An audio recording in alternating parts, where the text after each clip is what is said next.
Hello, America. I'm Laura Packy, and welcome to this segment of Arizona Today. My special guest is Trevor Loudon. He's been on before, and it's quite a show when he is. I met Trevor, I believe it was around 2012. That was a few years ago. And he and I had the great privilege. He was out speaking, and I got to speak with him on a number of occasions on the same stage. He always had bigger applause than I. I still haven't figured that one out. But you may not be able to see him right now. He's just smiling and shaking his head no. But he's a delight. He's absolutely a delight. A New Zealander who loves America. And I'm going to hold up one of his books. He's written several, but the book I'm going to hold up, in my opinion, set the groundwork for all of the work that he's been doing to expose Marxism filtering into America. And this book here is The Enemies Within. Now, this was his first book. No, the Obama book, I think. Wasn't it, Trev? The Obama book? Yeah. Yeah. That was the second book, yes. He wrote another one here. He's got several out, but this one here on Obama. Now, these two I brought particularly because these two books, and you can get them at Amazon and Books R Us and all sorts of places. I would strongly suggest you do. The 2012, 2014 is when these were written. These are incredible resources as to who in our government has accepted Marxism without compromise, and how they've gotten in. This book here I brought today specifically. It's an older book, but it's The Enemies Within. And what we're going to talk about today, and what Trevor has been doing, he's dedicated to sharing how Marxism has seeped into America at all levels. And it's almost been like a seduction, but now I'm going to contradict myself and say, but not. And the reason for that is what we're going to talk about. Marxism has one goal, and that is to collapse the United States and everything that the United States stands for.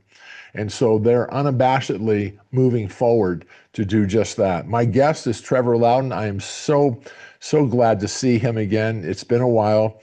I miss our days together it was a couple of years, I think, Trev, from 2012 to 2015 or so, that he would come and speak, and we would speak together and travel together. And that makes for a lot of fun. And we have some stories which his attorney says I'm still not allowed to share about. Yeah, they were good road trip. They were good road trips, Lyle, I got to say. I miss them. I do miss them. I know you've become extremely more famous than me, but I miss those about 3 years, I think, from 2012 to 2015 or so.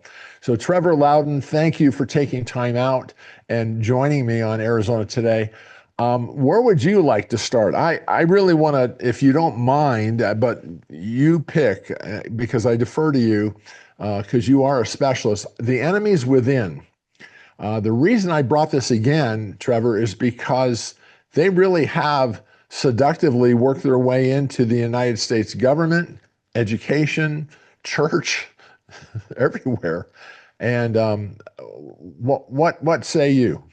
Yeah, well, look, what I'd like to say to the people, and I'll give an example of Arizona, but what I'd like to say to the people is what we're facing in America is not the old battle of Republican versus Democrat. This is a battle between the Constitution and communism. The Democratic Party is now a communist party. The unions are communists now. Most of a lot of your big NGOs and that sort of thing are communists. This is a communist takeover. And I'll just give you some examples from Arizona. You know, you had Raul Grijalva, the congressman from Tucson, who worked with the Communist Party for 30 years. Well, now his daughter, who's just as much of a communist as he is now is taking his place in Congress. The mayor of Tucson, Regina Romero, has worked with the Communist Party for 20 years now. She is deeply in bed with the Communist Party.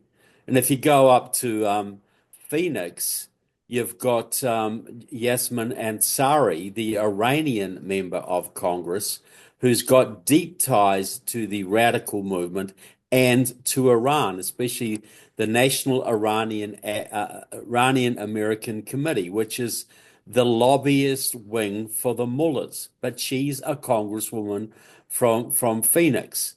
And then you've got Ruben Gallego, your senator, who has deep ties to both the Communist Party and Democratic Socialists of America, your largest Marxist groups in the country. So, deep red Arizona has got a lot of communists. Arizona was always a communist center because of the mining for the mining industry, but then it was seen as ground zero for illegal immigration. So the communists congregated in Arizona to facilitate as much illegal immigration as they could, Right. and to stop people like Russell Pierce and others from stopping illegal immigration. Their job was to stop them being successful. So Arizona is ground zero for communism as one example out of 50 states. I remember we discussed this and you presented it far more thoroughly than I, but when we were speaking together on our little tours, people were stunned. Your impressions, of course, matter, but to me, people were stunned. They didn't know how to receive the information you were giving. I was preparing them for your information because I was talking in alignment with you, but you were the expert, and I was surprised that they were so surprised. Have you found that to be still the truth today, so many years later, or are people more Well, open? oh, they're much more open now, Trump has started to, he uses the C word all the time. It's common now to hear Republicans, conservatives talk about communism in America because we've seen it with the riots the riots in the streets after October 7th. We saw it with Black Lives Matter, the Women's March on Washington. We saw it again with the No Kings movement, which is a completely communist controlled movement. So, it's not hard to sell Americans today on the idea that the communists are inside the system. It's reasonably common knowledge now. Whereas when we started doing this, 2012, it was a little bit out there, We hadn't talked about communism for 20 years. And here I That's am right. coming to Arizona talking about communism in Arizona. Well, now they're not skeptical anymore. Now they are lamenting the fact that we didn't do enough about it then, and we are facing a communist revolution in our country today. Are you finding today, let's say, let's go back to 2012, and here we are, 2025. In the last 12, 13 years, would it be your assessment that there was tremendous or there has been tremendous inroads made by Marxists? Yeah, well, look at this has been going on for 100 years, and we've had big bursts of it. In the 1920s, there was almost a revolution. In the 1930s, with the Depression, the communists got big. In the 1960s, with the student protests, it had another peak. But under Obama, that was the biggest because Obama brought thousands of them into government and he purged conservatives.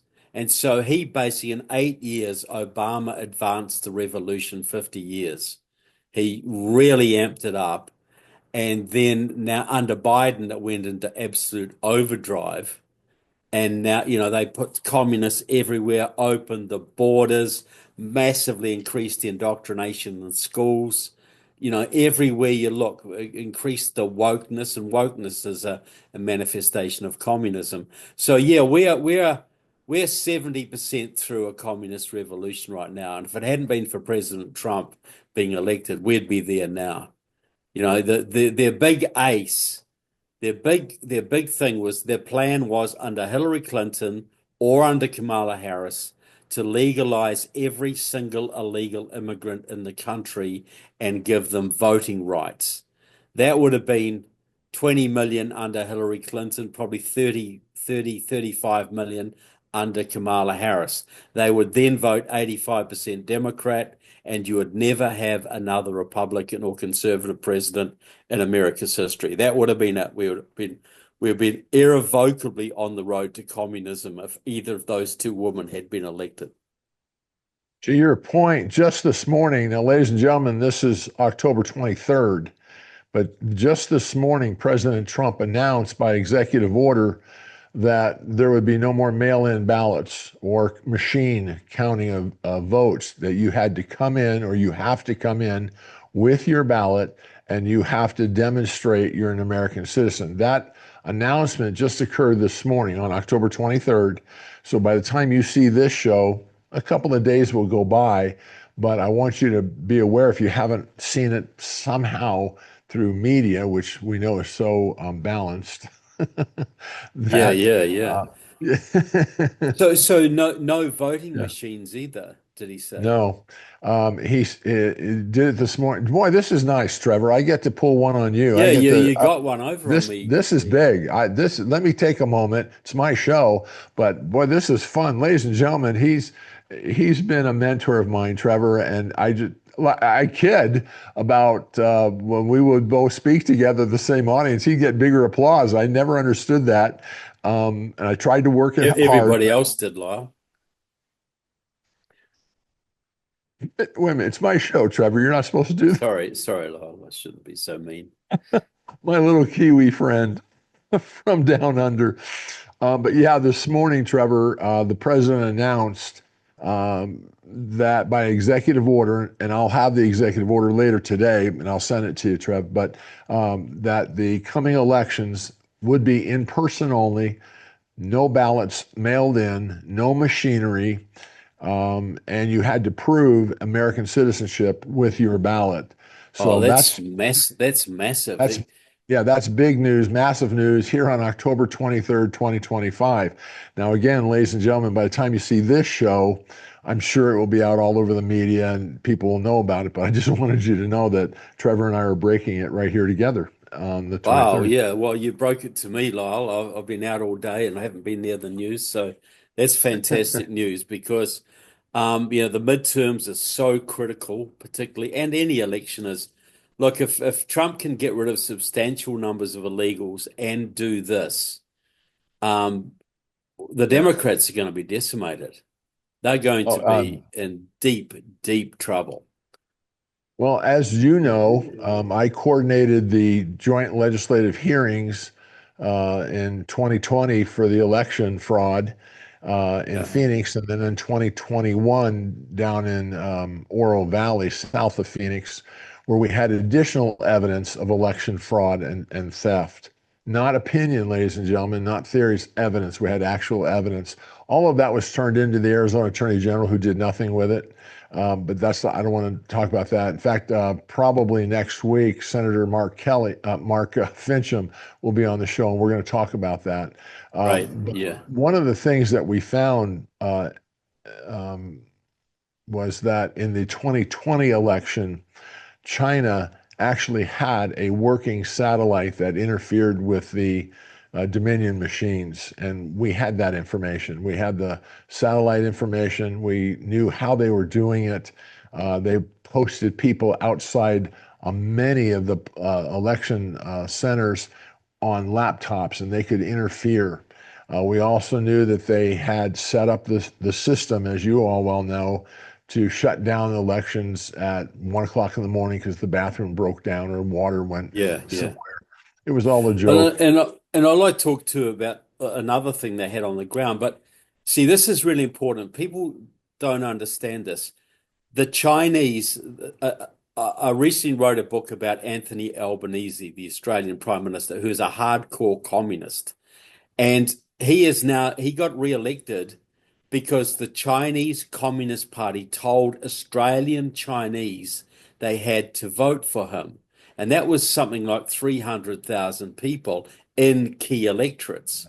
The Chinese won that election for him, and he's a pro-Chinese communist. The same happened in Canada. There was evidence there that Chinese students were illegally voting in 20 key Canadian electorates, which handed the election to Carney, the globalist.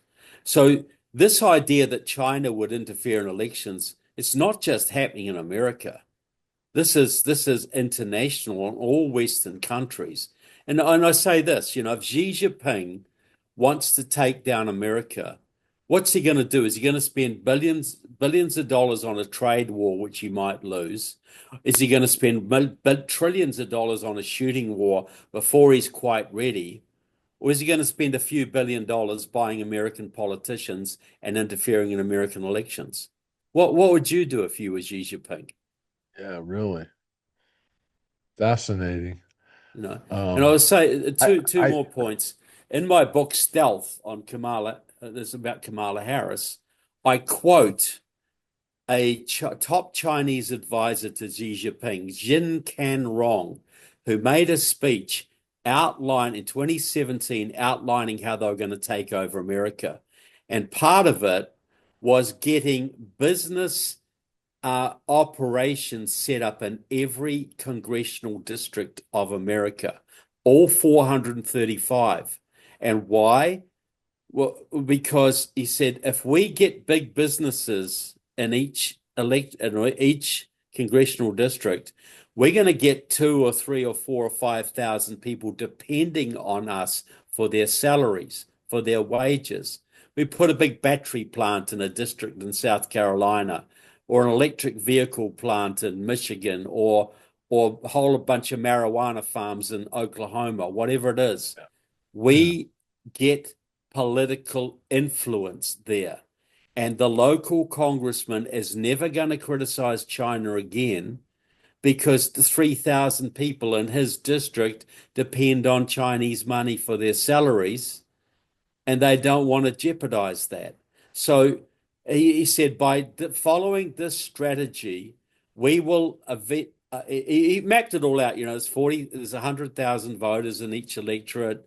If we get 8 to 10% of the voters on our payroll, that's going to be the deciding vote. They mapped it all, very scientific.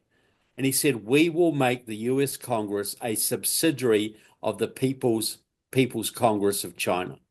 We will make them our puppets simply by flooding the country with Chinese businesses and investment. See, we get upset because the Chinese buy land next to a military base. Yeah, that's important, but that's nothing.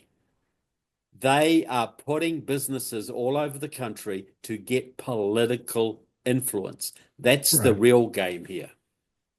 They did it up here in Yavapai County, ladies and gentlemen. As you all well know, Yavapai County, where I'm at, Prescott, is north of Phoenix by about an hour. And China bought a big mine up here to do Mm. mining. And in doing so, they could care less about the road, and they almost destroyed the road with their big trucks because of the dirt. And they were taking the dirt out of the mine here in Yavapai County and transporting it to a ship. And then the ship went, multiple ships. And then the ship went to China where they harvest the minerals that were very Yes. valuable. But you're exactly right, Trev. I mean, there was a piece of property, a large piece of property that was bought by China, and they've done the same thing, as you well know, with farms and other businesses. Yeah. It's all about influence, but it's also a way to hide illegals. It's a way to hide Yeah. their Yep. troops that are already here. We know that maybe 100,000 Chinese special forces came across the border under Biden's administration. And the other factor, we're getting back to the voting, the Chinese run a network of voter registration organizations out of the Chinese consulate in San Francisco. In Arizona, that it's called Lucha, and they knocked on 2 million door. No, they knocked on 1 million doors and made 8 million phone calls in the last election. This is a Chinese sponsored voter registration organization. That many Wow. phone calls concentrating on the Latino populations of Phoenix and Arizona and other centers, to get the Latinos voting in big numbers. So they're doing electronic stuff, they're doing voter registration on the ground, they're buying up businesses and land, buying up politicians. Because if Right. bringing the Chinese into your state is like bringing the mafia into your state. They sell drugs to your kids, they steal your technology, they rip you off, they buy up your politicians, and you'll make a little bit of money. Okay. Some people will make some money out of it, but the whole state is impoverished because these people are parasites. They're pure But the parasites. but the plan all along is to collapse the United States. Yeah, it is. So how they go about it, and you're pointing out very nice points here, but how they go about it is almost immaterial because the end result, they keep their eye on the end result. So if they have to back up a little bit and go another direction, it doesn't bother them. They don't Yeah. see it as a loss per se No. because their goal is the same to collapse the United States, do away with our Constitution, and invoke Marxism into every aspect of the United States. Yeah, and destroy the currently existing population and Right. accept and basically flood this country with hundreds of millions of their people. They want to kill us all. Seriously. They don't just want to occupy us, they want to kill us. Since just now, this may be a difficult question. It's not a trick. I'm not trying to trick you. Just talking over coffee right now. Since Trump's been in the last 8 months, how do you see, what's your thoughts on what they may be thinking as to how their goal is working? I hope that's not too vague, but I Yeah, mean, no, no. I'm very on board with everything Trump's doing domestically. But yeah, I'm a bit mystified as to some of his foreign policy goals. Like he said when he got in, he was going to go very hard on China and he was going to get rid of the 300,000 Chinese students studying here. Then he backed off that and said, we're going to bring another 300,000 in. yeah, It's yeah, 300,000 spies, right? And but then he got so much flack, he backed off that. But we've still got the 300,000. I think it's mixed. He sent a lot of tough messages on the fentanyl. He's blowing up drug ships in the Caribbean. He's closed the borders, not 100%, but a lot better than they were. yeah. And so I would give him very high marks on certain things, but he hasn't done the real serious stuff, which is clamping down on Wall Street and the big businesses and the communists who are working for China. Like he's going after Antifa, but Antifa is just the bottom of the heap. He should be going after the pro-Chinese communist parties, and he needs to clamp down on Wall Street because Wall Street is taking our money from pension funds and investing it in the Chinese military. So I give him 5 out of 10 for dealing with China, but I would have given Biden -5 out of 10. So things in the right direction, but he still needs to do more. Now, again, Trev, not a trick question.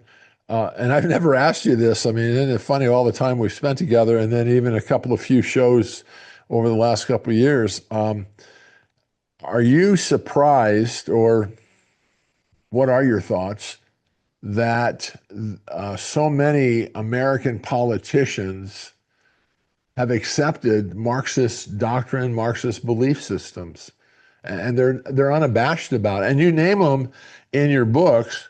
You name them, which is, ladies and gentlemen, you go back and get Trevor Loudon's books on the Obama. This is very eye-opening. First of all, how Obama and his people um, unabashedly went ahead and brought Marxism into every aspect, and Obama didn't seem to care. It didn't seem to matter Mm. that.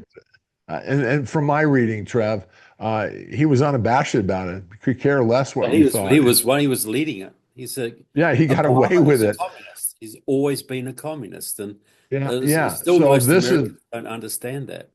Yeah, so this is a phenomenal book. These are all, I brought these two. He's got a couple of new ones out, but this one here, The Enemy's Within, that's what I'm pushing you for today. I've never done this on the show or Yeah. even on phone calls when we've talked, but how they've gotten in to our government so easily, and elected officials have gone ahead and adopted Marxist policy and doctrine and belief systems. Yeah.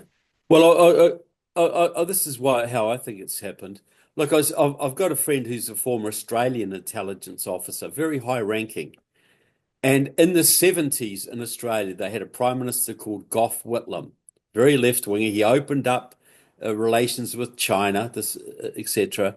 And I was talking to my intelligence officer friend. He said in Gough Whitlam's cabinet, in his cabinet, six members of it were members of the Communist Party, posing as Labour Party, like Yeah. Democrats. Yeah. So, and the deputy prime minister was also a Soviet agent. So this was in the 70s in Australia, one of our closest allies. The government was communist back then. So what I'm saying is this, for 100 years, the Soviets, then the Chinese, plus the Cubans and others, have taken control of America's unions, which gives them control of the Democratic Party. And so they are allowed, they get control of the unions. All the unions in this country are communist controlled now. And the unions are what the Democrats depend on to get elected. So the communists come up with a policy, they make it union policy, and the unions make it Democrat policy. Obamacare, open borders, nuclear deal with Iran, all communist policy implemented through the Democratic Party. But it also, the unions have a lot of say on who gets selected. And so we've got 100 members of the Congressional Progressive Caucus right now.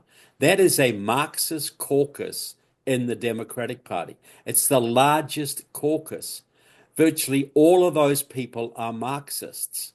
So it's very simple. They take over the unions, and the unions put their people into Congress, and they make sure they follow the policies.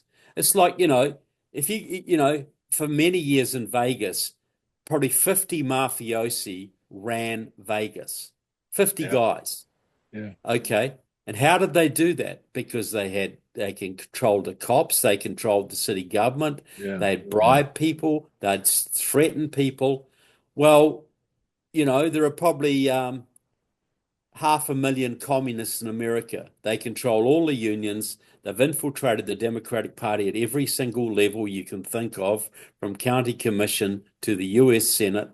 They have infiltrated their people into the Justice Department, into the all the the FBI, other main government departments, so they can pretty much dictate who gets in. Like, I would say 90% of Americans are not Marxists.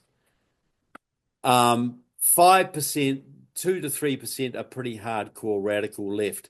But because those 2 to 3% can control the unions and the Democratic Party, they control the whole country when they're in power. And so this is hardly any American support communism. But if you control the unions, you control the Democratic Party, and you can dictate, 2% can dictate the policy for everyone else. Lenin took over Russia with 2,000 Bolsheviks, a country of 140 million people. Fidel Castro took over Cuba, a country of 10 million people, with about 200 communists. So that's when the Democrats are in power, the communists are running America.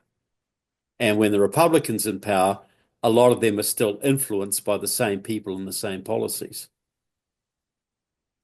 Well, Trevor, I'm hoping that you'll come back because you've opened a doorway here, which you always do, and I mean that with much respect, no kidding at this moment. You would lay out information and you could see the hands come up, the questions, because you got people thinking about things they just never heretofore thought of, and you laid it out so simply, like you're just doing right now. I'd like to spend another hour or so, which we can't today, but Any time, Lyle. I love to talk yeah, about this kind but of thing. Trevor, what you're doing, you're talking about Antifa, you're talking about No Kings, the program No Kings, which when you look at who's funding it, it's all Marxists. Yeah, it's China, it's the China, unions, it's the yeah, communists.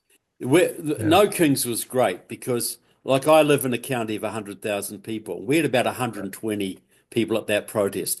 That tells me there's 120 communists in my county because every communist in this county was there. If you get in say Tucson or Phoenix, if you got say 5,000 people, that's how many communists you have in Phoenix or Tucson. That it was a very good indication, a very good census, because they had everybody there. All the DSA, Communist Party USA, radical left unions, radical church people. That was a great census to tell you how thick the leftists are in your county. Let's do that. I will give you a call. Actually, I'll call your wife, who I like more than you, and see if Yeah, she can. Yeah, most I people no, we do. do. Yeah. I know that, and I know you know it. Ladies and gentlemen, we were in cars like this, talking like that. And I miss those days. They were memories of years ago.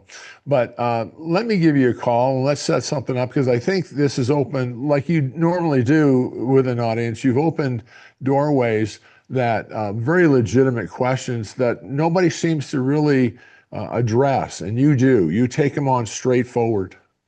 Yeah, thank you. And I've got a few solutions too. So that's something that, we can go into at some point, because I'm not here just to talk about the revolution. I'm here to stop the revolution. That's I'm right. here to restore the American Republic, because every country depends on America. Every free Well, we have country an depends elect on we us. have an election coming up, and this is a critical election.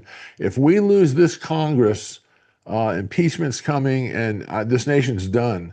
And if you take a look at what they're doing in Texas and in Arizona, tons of monies are coming into Arizona and Texas to turn Texas and Arizona from being red to blue. And Absolutely. so Yeah, look, I yeah, both well, states are huge targets, and yeah, they're using the Latino population. That's why they encourage illegal immigration, because they know that yeah, Latinos have traditionally voted 70 to 80% Democrat. This is another reason they hate Trump, because their whole strategy is based on utilizing minorities to win elections and destroy the Republican Party. Trump has that's right. appealed to Latinos, to blacks, to Asian Americans, because he's not your traditional Republican. So he's breaking down that racial divide, that racial political divide. That's why the left hate Trump more than anything, because that's their ace in the hole, using race to bring down the country, and Trump is screwing that up for them, to our benefit. And he's not even sure he's aware of what he's doing, but he is doing it. No, that's a great insight. I applaud what you just said. But he did this morning help us with the elections coming and the ballots. That's Yeah, that's huge. that's fantastic. That is absolutely fantastic. That's Yeah. that's yeah. I was on the phone to some White House folks and got the message right before I came into studio here. So I wanted to share that. Oh, Ladies and thank gentlemen, you. yeah, ladies and gentlemen, Trevor Loudon has been my special guest. He's just a great guy. All kidding aside, I'm smiling, but I can't help but smile. But I'm not laughing. He's a wonderful man. He's a true American. He came from New Zealand.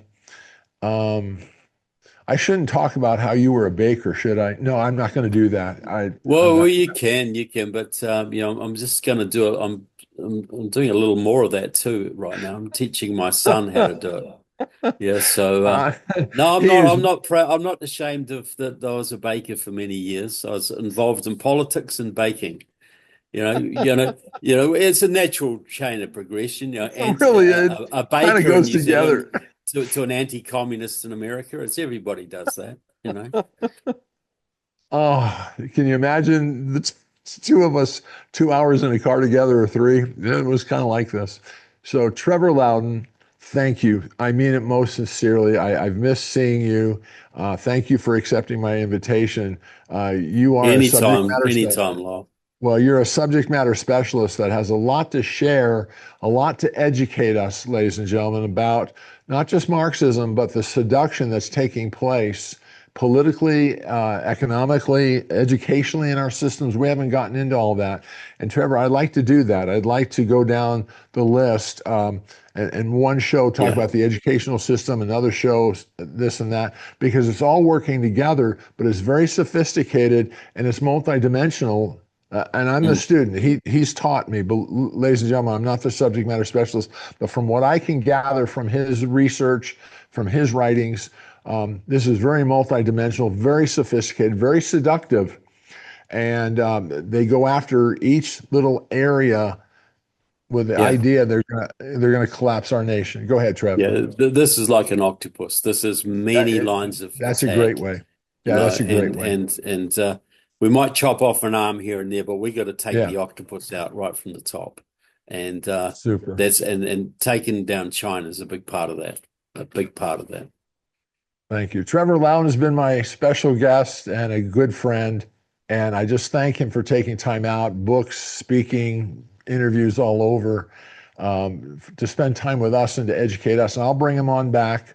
I'll pay him $1.25, which I do with all my guests. And they can't wait to get the change. They don't take my checks anymore. I don't know why. But when I give them $1.25, thank you, Trevor. Thank you, and thank you. And please say hello to your dear wife. She's such a great lady. She really is, ladies and gentlemen. I will. Yeah, Peace, you say hi much for me. love. We'll catch you Ladies soon. and gentlemen, thank you for joining us. I'm Lyle Rapaki, and that's how I see things from Arizona today.